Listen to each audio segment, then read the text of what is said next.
세월이 흘러 머리가 하얗게 셀 때까지도 그 날만큼은 어제 일처럼 또렷하게 기억납니다. 벌써 50년이 흘렀지만 지금도 복숭아꽃이 피면 자꾸만 그때 그 시절이 떠오르곤 합니다. 1974년 4월 산골 마을에도 늦은 봄이 찾아왔습니다. 뒷산의 복숭아 나무들이 면분홍 꽃망울을 터뜨리며 온 마을을 달콤한 향기로 물들였던 그 계절이었어요. 5일장이 서는 날이면 마을 사람들은 너나 할 것 없이 장터로 향했습니다. 생필품을 사기 위해서도, 이웃들과 안부를 나누기 위해서도, 때로는 그저 구경거리를 찾아서라도 말이죠. 저는 그때 20살 처녀였습니다. 어머니 심부름으로 콩나물과 두부를 사러 장터에 나갔던 그날, 평소보다 더 신경 써서 몸단장을 했던 게 지금 생각해보니 참 우스웠어요. 하얀 저고리에 연분홍 치마를 입고 어머니께서 시집갈 때 해주신 비녀까지 꽂고 나섰으니까요. 왜 그랬는지는 저도 모르겠어요. 그냥 봄바람이 자꾸 저를 들뜨게 만들었나 봅니다. 장터는 온통 사람들로 북적였습니다. 무, 배추 싸게 가져가세요. 신선한 생선이요. 상인들의 구성진 호객 소리가 여기저기서 울려 퍼졌어요. 아이들은 엿장수 아저씨 주위를 맴돌며 군침을 흘렸고, 아낙네들은 정겨운 사투리로 물건값을 흥정하느라 여념이 없었습니다. 장터 한복판에 있던 느티나무, 그늘 아래에서는 할머니들이 삼삼오오 모여 앉아 세상 돌아가는 이야기며 자식들 자랑이며 온갖 소문들을 주고받고 계셨어요. 그 모습이 그렇게 정겹 따뜻해 보이던지 저도 모르게 미소가 지어졌습니다. 저는 어머니가 부탁한 심부름을 마치고 집으로 돌아가려던 참이었어요. 그런데 장터 끝자락 쪽에서 들려오는 목소리 하나가 발걸음을 멈추게 했습니다. 사과요. 달콤한 사과. 산에서 직접 따온 꿀사과. 맑고 힘찬 남자의 목소리였어요. 다른 상인들의 고객과는 뭔가 달랐어요. 목소리에 진심이 담겨 있었고 어딘지 모르게 정감이 넘쳤습니다. 호기심에 이끌려 뒤쪽으로 발걸음을 옮겼죠. 과일을 파는 젊은 청년이 보였습니다. 22~23살쯤 되어 보이는 키가 훤칠하고 어깨가 넓은 건장한 청년이었어요. 허름하지만 깨끗이 빨아입은 흰 셔츠에 검은 바지, 그리고 땀에 젖어 이마에 붙은 머리카락이 인상적이었습니다. 무엇보다도 환하게 웃는 모습이 참 인상 깊었어요. 청년은 나무 상자에 빨갛게 익은 사과들을 정성스럽게 진열해 놓고 있었습니다. 하나하나 천으로 닦아가며 정말 애지중지하는 모습이었어요. 그 모습을 보니 이 사과들이 그에게는 그냥 팔아치우는 상품이 아니라 정성을 다해 기른 소중한 결실이라는 것을 알 수 있었습니다. 저도 모르게 그 앞에 서 있었어요. 청년은 손님이 온 것을 알아채고 고개를 들었습니다. 그 순간 우리의 눈이 마주쳤어요. 세상이 멈춘 것 같았습니다. 시끄럽던 장터의 소음들도, 사람들의 웅성거림도, 모든 것이 사라지고 오직 그 사람과 저만 남은 것 같았어요. 청년의 눈빛이 참 맑고 따뜻했습니다. 마치 가을 하늘처럼 깊고 동시에 어린아이처럼 순수했어요. 청년도 저를 바라보며 잠시 말을 잇지 못했습니다. 두 보리 사과처럼 빨갛게 달아오르는 것이 보였어요. 평소 당당하게 사과를 팔던 그가 갑자기 수줍어하는 모습이 참 귀여웠습니다. 저 사과 하나 주세요. 겨우 말을 건넸지만 제 목소리도 많이 떨렸어요. 아, 네. 어떤 걸로 드릴까요? 청년이 부산스럽게 사과들을 뒤적이며 가장 예쁜 것을 골라내려 했어요. 손이 말을 안 듣는지 사과를 떨어뜨리기까지 했습니다. 그 모습이 하도 우스워서 저는 피식 웃음을 터뜨렸어요. 청년도 자신의 실수를 깨닫고는 어색하게 웃었습니다. 그렇게 우리는 웃음으로 첫 만남을 시작했어요. 죄송해요.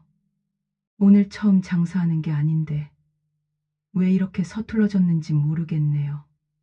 청년이 머리를 긁적이며 말했어요. 괜찮아요. 저도 처음엔 긴장했거든요. 저도 솔직하게 대답했습니다.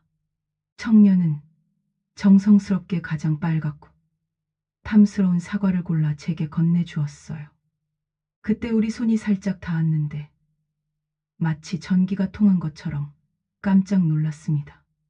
두 사람 모두 얼굴이 더욱 빨개졌죠. 이 사과는 정말 달콤해요. 우리 과수원에서 직접 기른 거거든요. 청년이 자랑스럽게 말했어요. 과수원을 하세요. 저는 호기심이 일었습니다. 네. 아버지와 함께 뒷산에서 사과 농사를 짓고 있어요. 올해 처음 수확한 거예요. 어떨지 궁금하네요. 그의 목소리에는 자부심과 동시에 약간의 걱정이 섞여 있었어요. 첫 수확이라 잘 팔릴지 걱정되는 게 보였습니다. 저는 그 자리에서 사과를 한 입 베어 물었어요. 정말 달콤하고 아삭아삭했습니다. 지금까지 먹어본 사과 중에 가장 맛있었어요. 정말 맛있어요.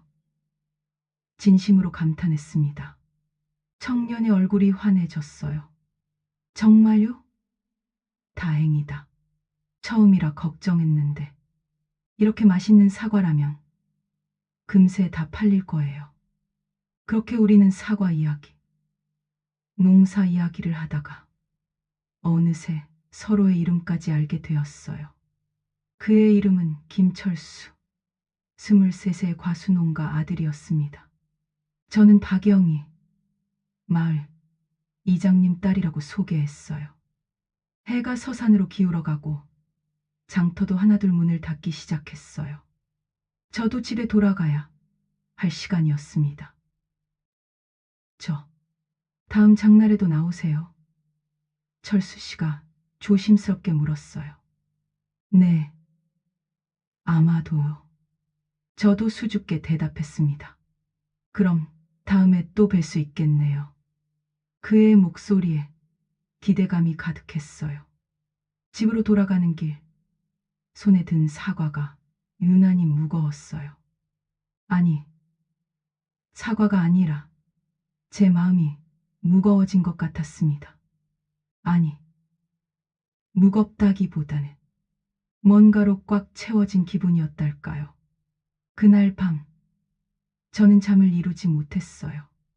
자꾸만 철수 씨의 환한 웃음과 맑은 눈빛이 떠올랐습니다. 그리고 다음 장날이 언제인지, 며칠이나 남았는지 손가락으로 세어보곤 했어요. 그때는 지금처럼 자유롭게 만날 수 있는 세상이 아니었어요. 처녀가 총각과 함께 다니는 것만으로도 온 동네 사람들이 수군거렸으니까요. 그래서 저희의 만남은 오직 5일장 날에만 가능했습니다. 매주 목요일이면 제 마음은 종달새처럼 들떠 있었어요. 장 보러 가는 게 아니라 철수 씨를 만나러 가는 거니까요. 어머니께 콩나물이 떨어졌어요. 된장이 모자라요. 하며 온갖 핑계를 대고 장터로 나갔습니다. 지금 생각해보니 어머니께서도 다 알고 계셨을 텐데 그냥 모른 척 해주셨나 봐요. 철수 씨도 저와 마찬가지였어요. 평소보다 일찍 과수원에서 작업을 마치고 가장 좋은 사과들만 골라서 장터로 나왔다고 나중에 들었어요. 다른 과일 장수들은 철수야, 내가 파는 사과가 제일 비싸다고 놀렸지만 철수 씨는 좋은 걸 팔아야지 라며 웃어 넘겼다고 해요. 그 시절에는 손을 잡는 것, 함께 걷는 것도 쉽지 않았어요. 대신 저희는 눈짓으로 마음을 전했습니다. 멀리서도 철수 씨의 상자를 찾을 수 있었어요. 그가 저를 발견하면 환하게 웃으며 손을 흔들어 주었거든요. 철수 씨는 항상 제게 가장 예쁜 사과를 골라주었어요. 그냥 사과가 아니라 하트 모양을 닮은 것, 유난히 빨간 것, 크고 탐스러운 것들만 골라서요. 그리고 사과를 건네면서 살짝 제 손을 만지곤 했어요. 그 순간이면 온몸에 전기가 흐는 것 같아 얼굴이 빨개졌답니다. 어느 날은 철수 씨가 사과 봉지 안에 작은 편지를 넣어 주었어요. 영희 씨, 안녕하세요. 오늘도 예쁘시네요. 라고 삐뚤빼뚤한 글씨로 적혀 있었는데 그 편지를 받고 얼마나 기뻤는지 몰라요. 그날 밤 베개 밑에 숨겨두고 몇 번이나 꺼내어 읽었는지 모릅니다. 저도 철수 씨에게 마음을 표현하고 싶었어요. 어느 날 용기를 내어 손수건에 제 이름 자수를 놓아서 건네드렸어요. 날씨가 더워서 땀 닦으시라고요. 얼굴이 사과보다 빨갛게 달아오르면서도 떨리는 목소리로 말했죠. 철수 씨는 그 손수건을 받아들고 한참을 바라보더니 고맙습니다. 소중히 간직할게요. 라고 했어요. 봄에는 사과로 시작된 우리의 인연이 계절을 따라 변해갔어요. 여름이 되자 철수 씨는 복숭아를 가져왔습니다. 올해 처음 딴 복숭아예요. 영희 씨가 첫 번째로 드셔보세요. 복숭아는 사과보다도 더 달콤했어요. 즙이 흘러내려서 손수건으로 닦아야 했는데 그때마다 철수 씨가 준 손수건을 쓰며 행복해했답니다. 가을에는 배가 차례였어요. 이 배는 아버지가 특별히 기르신 거예요. 꿀처럼 달아요. 정말 꿀처럼 달았어요. 그런데 더 달았던 건 철수 씨의 마음이었죠.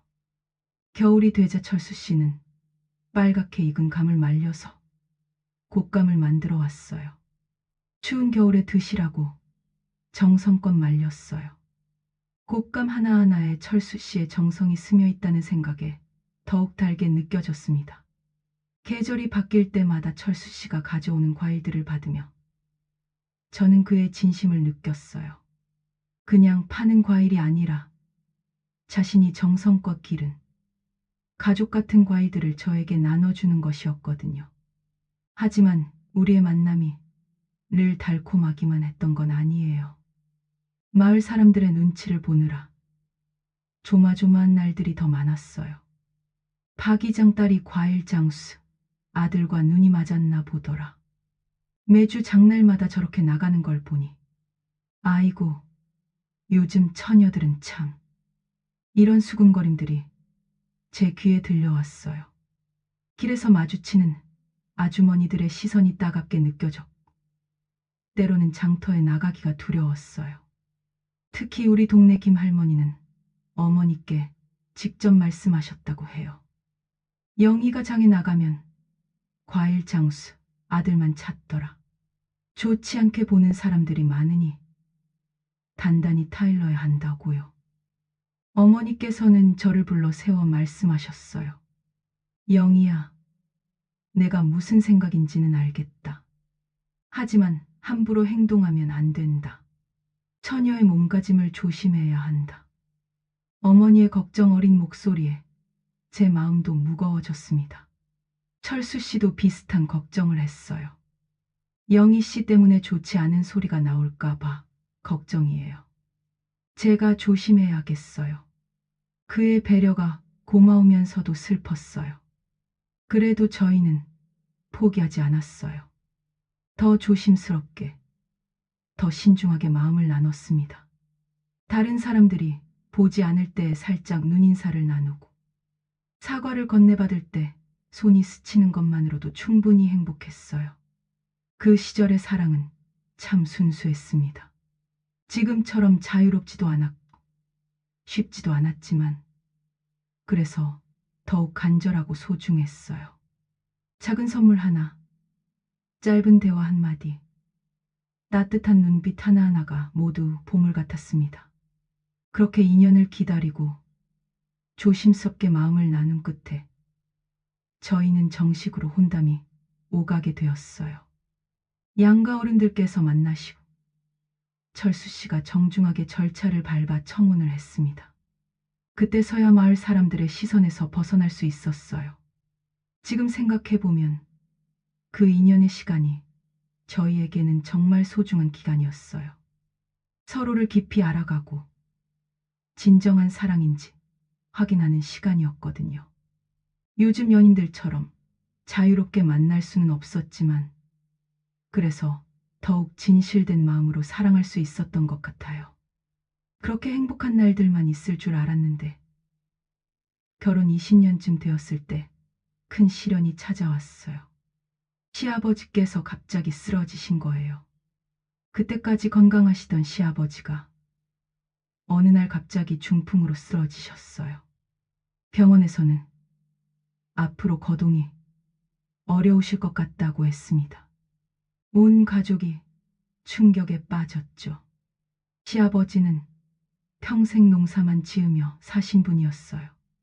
특별히 재산이 많지는 않았지만 과수원과 논밭 몇 마지기 그리고 오래된 집 한 채가 있었습니다.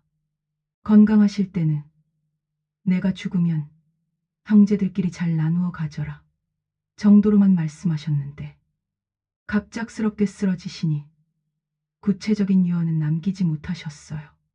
시아버지가 쓰러지시자 자연스럽게 간병 문제가 떠올랐어요.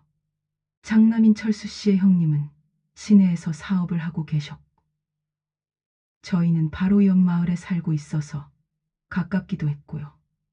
우리가 아버지를 모시자 철수 씨가 말했을 때 저도 당연하다고 생각했어요. 며느리로서 당연한 도리라고 여겼거든요. 그렇게 시아버지를 저희 집으로 모셔왔어요. 당시 저희 집에는 내 아이가 다 있었는데 거기에 시아버지까지 모시려니 집안이 뒤좁기도 하고 힘들기도 했어요. 하지만 가족이니까 당연히 해야 할 일이라고 생각했죠.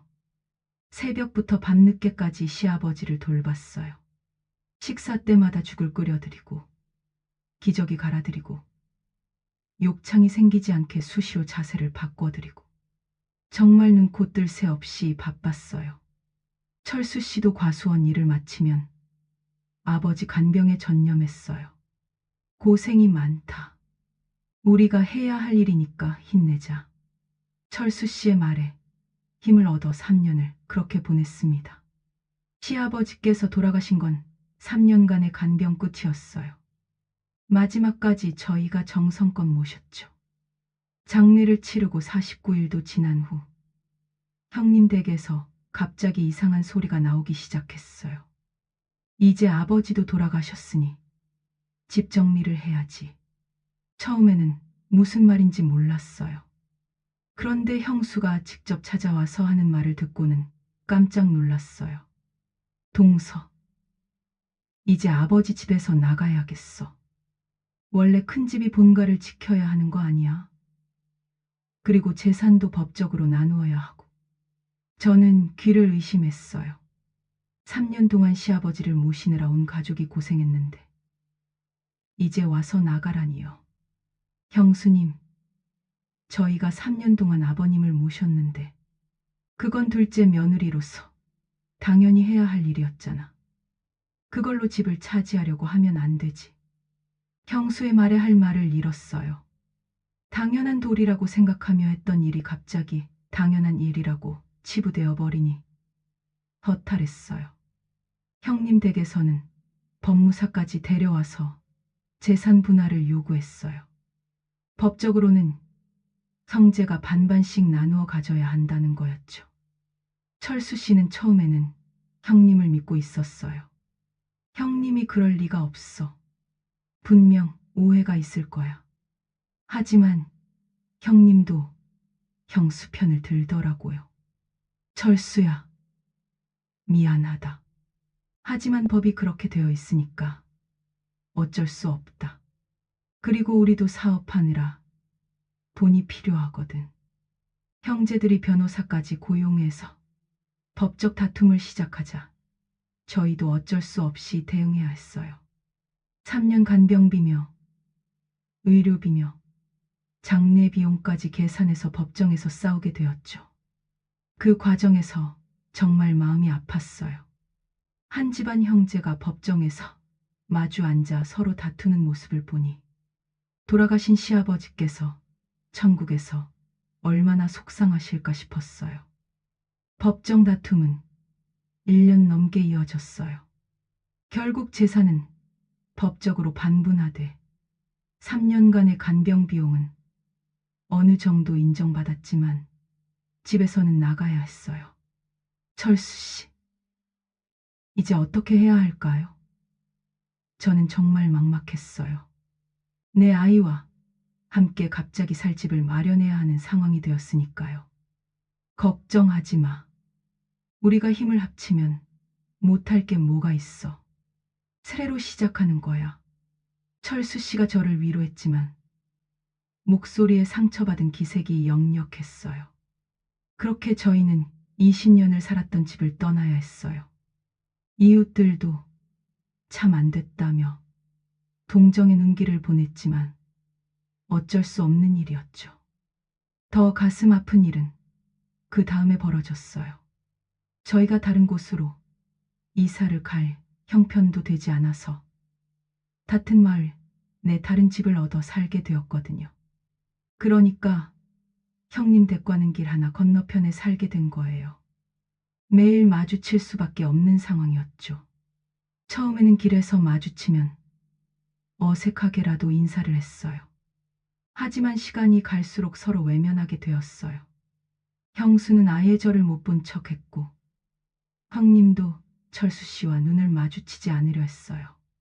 장에 가다가 마주치면 서로 다른 길로 돌아가고 마을 행사에서 만나면 일부러 멀리 앉고 한때는 그렇게 가깝던 사이가 남남보다 못한 사이가 되었어요. 아이들이 가장 힘들어했어요.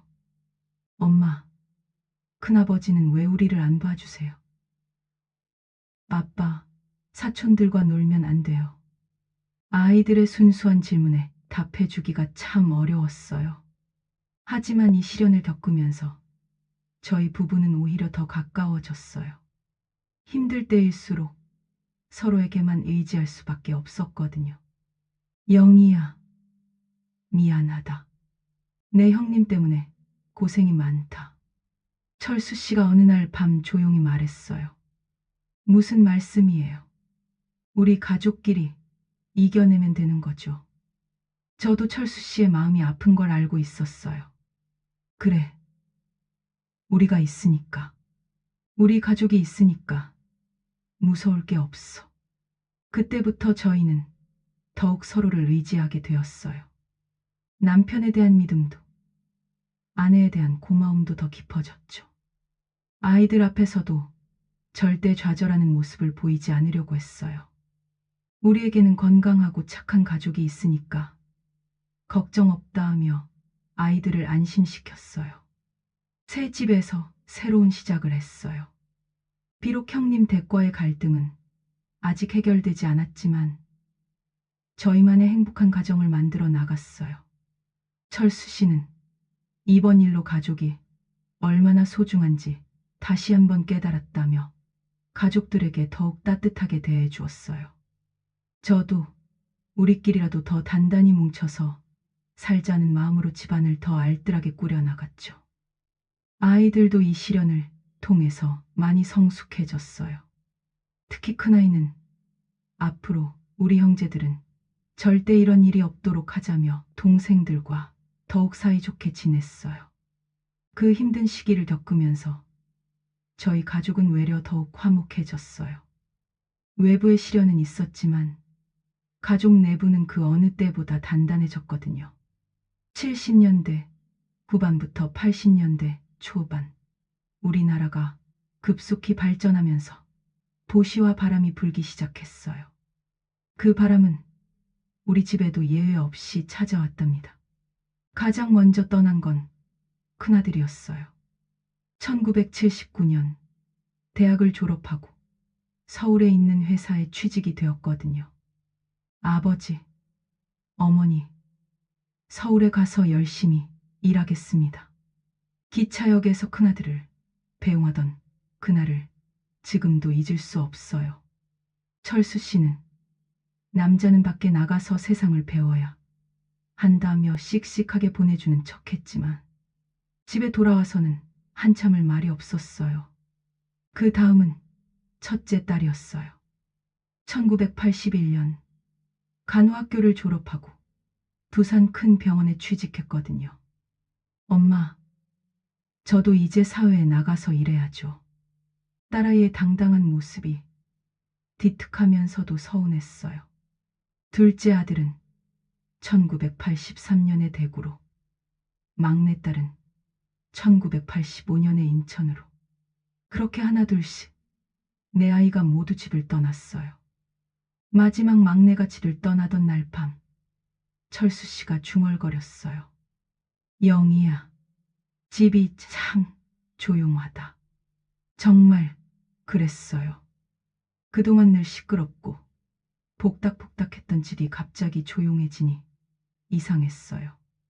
아침에 일어나도 누구 깨울 필요가 없고, 밥을 해도 둘이서 먹기에는 너무 많고, 저녁에 앉아 있어도 왁자지껄한 아이들 소리가 들리지 않고, 애들이 다 떠나고 나니까 허전하네. 철수 씨가 또 중얼거렸어요. 평소에 아이들이 너무 시끄럽다고 하던 분이 정작 조용해지니까 허전해 하시더라고요. 저도 마찬가지였어요. 빨래할 것도 줄어들고, 청소할 방도 줄어들고, 갑자기 할 일이 없어진 것 같았어요. 그동안 아이들 뒷바라지하느라 정신없이 살았는데, 갑자기 시간이 남아도니 뭘 해야 할지 모르겠더라고요. 우리 이제 뭘 하고 살지? 글쎄, 처음엔 좀 적적하겠지만 적응되겠지. 그렇게 저희는 빈둥지 시기를 맞이했어요. 하지만 명절만큼은 달랐어요. 추석이나 설날이 되면 내 아이가 모두 집으로 돌아왔거든요. 어머니, 아버지, 다녀왔습니다. 현관문이 열리며 아이들이 들어올 때마다 집안이 다시 활기를 찾았어요. 며느리들, 사위들, 그리고 손자, 손녀들까지. 갑자기 집안이 북적북적해졌죠. 할머니, 보고 싶었어요. 할아버지, 선물 사왔어요. 손자, 손녀들이 달려들 때마다 철수 씨는 얼굴이 환해졌어요. 우리 손자가 왔구나. 할아버지가 얼마나 기다렸는지 아니? 명절 준비하느라 며느리들과 함께 부엌에서 바쁘게 움직일 때 저는 정말 행복했어요. 다시 예전처럼 큰 가족의 어머니가 된 기분이었거든요. 어머니, 제가 도와드릴게요. 아니야. 너희들 오는 것만으로도 고마워. 그렇게 며느리들과 함께 음식을 준비하고 온 가족이 둘러앉아 밥을 먹고 아이들 이야기를 들으며 보내는 며칠이 정말 소중했어요.